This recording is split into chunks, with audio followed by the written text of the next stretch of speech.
প্রত্যেক সামাজিক সংস্থা, প্রত্যেক ব্যক্তি আমরা মনে করি আমি পূজার মধ্যে আমার পরিবার পরিজন, আমার ছেলে মেয়ে, মা বাবা, আত্মীয় স্বজনকে নিয়ে যেভাবে আমি থাকতে চাই, পূজার কটা দিন আনন্দে মেতে উঠতে চাই, আপনাদেরও সেই অধিকারটা রয়েছে এবং সেটাকে পূরণ করার জন্য রয়েছে, আমাদের সরকার সেখানে রয়েছে এবং বিভিন্ন সংগঠন সেখানে কাজ করছে।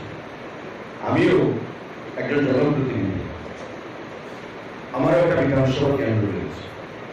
জাস্ট আমি শেয়ার করছি, আমি বিধায়ক হওয়ার পর থেকে প্রতি পুজোতে আমি 5 থেকে 6,000 শাড়ি আমি বিলি করি আমার এলাকার মধ্যে।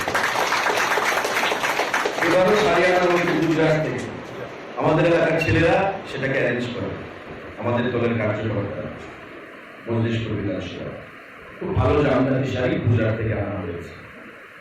এটা একটা তৃপ্তি, এটা আমি খুব তৃপ্তি ফিল করি যে একটা শাড়ি একটা মাকে দিলাম, একটা দিদিকে দিলাম, একটা বোনকে দিলাম, হাসি দিয়ে নমস্কার দিয়ে শাড়িটা দিচ্ছে।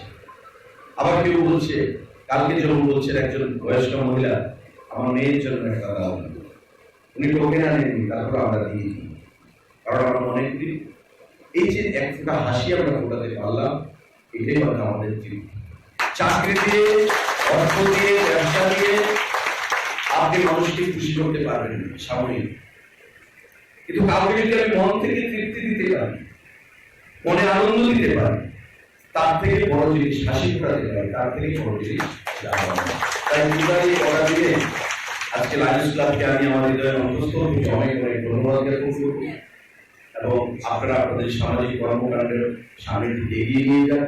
আমি যেটা বলেছি, আই মিন ইট, যে আপনাদের পাশে থেকে যদি আমরা কাজ করতে পারি, নিশ্চয়ই আমরা রাজ্যকে এক করতে পারি, শ্রেষ্ঠ করতে পারি, করতে আমরা সক্ষম।